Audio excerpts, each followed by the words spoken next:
मुंबई में मंडे की सुबह थी और हर मंडे की सुबह की तरह दक्ष दलाल स्ट्रीट में शेयर मार्केट को जीतने की होड़ में लगा था। बस इसी जद्दोजहद से दक्ष ने पिछले कई सालों में मार्केट से बहुत पैसा कमा लिया था। लोग कहते थे उसने मार्केट को जीत लिया था। मार्केट को तो उसने जीत लिया था, पर एक चीज थी जिसको हासिल करके भी वो उसको संभाल नहीं पा रहा था। वो थी दक्ष और शिवानी की लव स्टोरी। दक्ष शेयर के बढ़ते और घटते दाम पर ध्यान दे रहा था, तभी उसका फोन बजा।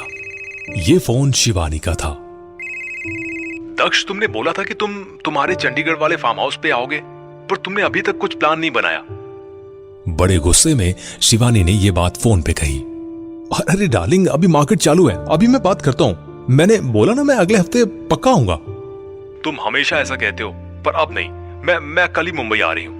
अरे अरे डार्लिंग, नहीं, तुम यहां मत आओ, मैं आता हूं ना, फिर हम आराम से फार्म हाउस में वक्त गुजारेंगे।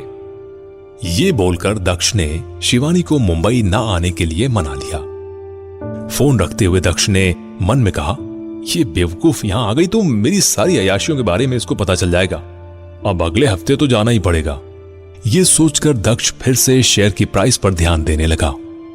जहां एक तरफ दक्ष रिलैक्स हो गया कि शिवानी अब नहीं आ रही है, वहीं शिवानी के मन में भूत सवार था कि उसको अब किसी भी तरह दक्ष से मिलना ही था। उसने अगले ही दिन मुंबई की फ्लाइट की टिकट बुक की और मुंबई के लिए निकल गई। पर शिवानी कभी मुंबई नहीं पहुंची।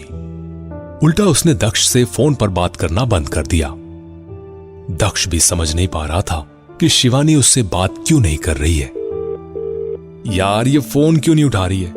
इस वीकेंड जाना ही पड़ेगा, दक्ष ने परेशान होकर यह कहा।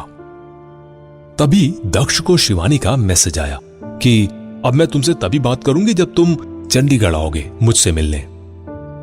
दक्ष के पास अब कोई चारा नहीं था।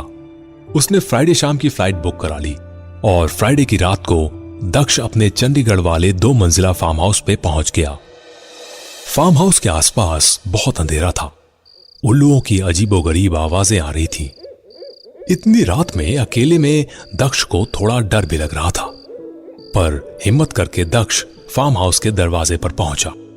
दक्ष ने जैसे ही फार्म हाउस का दरवाजा खोला, वहां इतना अंधेरा मानो जैसे फार्म हाउस ने सदियों से रोशनी नहीं देखी हो। और उस भयानक अंधेरे में दक्ष को 2 चमकती हुई आंखें दिखाई दी। इसके बाद दक्ष बहुत डर गया। कौन है वहां? दक्ष ने बड़े डर से ये बात कही। दक्ष दबे पैर अंदर की तरफ चला और स्विच बोर्ड पर हाथ मारने लगा। तभी तेजी से दरवाजा बंद हो गया। ये कौन है? अब दक्ष का दिल ऐसे धड़क रहा था जैसे मानो कोई किसी पत्थर पर हथौड़ा मार रहा हो। दक्ष ने अपना फोन निकाल के उसकी फ्लैशलाइट से देखा। वो आंखें एक बिल्ली की थी। ये देखकर दक्ष की जान में जान आ गई। दक्ष ने अब अपना सारा सामान जमाया और शिवानी को मैसेज किया। शिवानी का रिप्लाई आया कि वो भी बस 10 मिनट में वहां पहुंच रही है। दक्ष उस रात को और रोमांटिक बनाना चाह रहा था। उसने सारे कमरे को कैंडल लाइट से रोशन कर दिया। वो आखिरी कैंडल जला ही रहा था कि उसको ऊपर वाले कमरे में किसी के चलने की आवाज आई। ये तो किसी के चलने की आवाज है। ऊपर कौन है? दक्ष ने डर से यह सोचा। वो ऊपर गया और उसने ऊपर जाकर देखा, पर्दे के पीछे किसी की परछाई थी। दक्ष को अब फिर से डर लगने लगा। कौन है? कौन है वहां? वो दबे पैर पर्दे की तरफ जा रहा था। डर के मारे उसकी सांसें तेज हो रही थी। उसने जैसे ही पर्दा हटाया, हो! दक्ष चीख पड़ा। ये कोई और नहीं बल्कि शिवानी थी। दक्ष को डराकर शिवानी जोर जोर से हंसने लगी। तुम? हाँ, मैं तुम्हें डराने के लिए पहले ही आ गई थी। शिवानी जोर जोर से हंस रही थी। शिवानी को देख के दक्ष का डर तो खत्म हो गया और शिवानी को देखकर वो और एक्साइटेड भी हो गया। उसने शिवानी को गले से लगा लिया और उसको अपनी गोद में उठाकर नीचे ले गया। दक्ष ने शिवानी को बिस्तर पर लिटाया और उसके बालों को सहलाने लगा। बालों को सहलाते हुए दक्ष को अजीब सा महसूस हुआ। जैसे बालों से कोई उसका गला घोंट रहा हो। वो कुछ बोल भी नहीं पा रहा था। क्या हुआ दक्ष? दक्ष का चेहरा लाल हो चुका था। मेरा दम घुट रहा है। तुम ठीक तो हो? शिवानी ने पानी का गिलास दक्ष को दिया। पानी पी के उसको थोड़ी राहत मिली। शिवानी ने उसको संभालते हुए गले लगा लिया।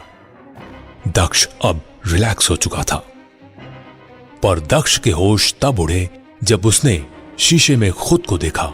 वो शिवानी को गले लगाए हुए था, पर शीशे में उसके सिवा उस कमरे में कोई नहीं था। उसके पैरों तले जमीन खिसक गई। उसको अपनी आंखों पर यकीन नहीं हुआ कि ये शीशे में मैं अकेला हूं। ये कहीं हे भगवान। उसने खुद को शिवानी से अलग किया और बेड से नीचे उतर गया। कौन हो तुम? इतनी भी जल्दी क्या है, थोड़ा इंतजार करो, सब समझ जाओगे।